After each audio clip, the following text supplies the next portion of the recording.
So this is going to be a quick show and tell about a project I worked on last summer, in which I explored wireless audio systems.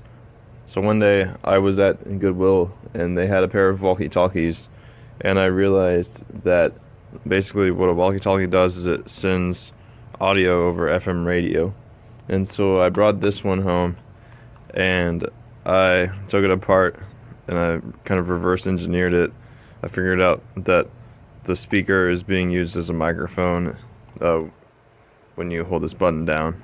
Um, and so I bridged the connections in the button and hooked up a 1/4 inch jack to where the speaker slash microphone was. And I tried playing music through it to see how well it transmitted wirelessly. And it worked well when I was using like a keyboard, but it did not work very well with the guitar. And so I also had picked up this cheap little miniature amp that I got for $6. Um, and so I combined my transmitter with this amplifier so that it would amplify a guitar to a better level for being transmitted through a walkie-talkie.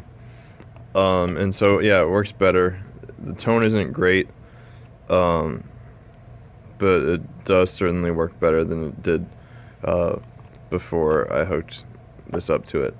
But on another trip to Goodwill, I stumbled upon this baby monitor system, and so I took them apart, and so I found one of them is a transmitter and one of them is a receiver, and so I hooked up a 1/4 inch input jack to where the microphone was on the transmitter.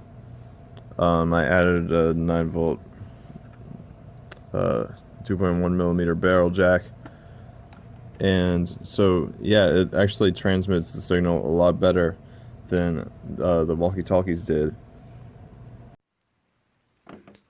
So one possible application for this system would be as a wireless transmitter for live performances.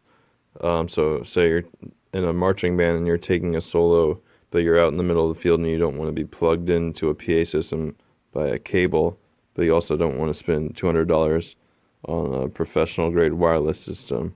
So this could do that.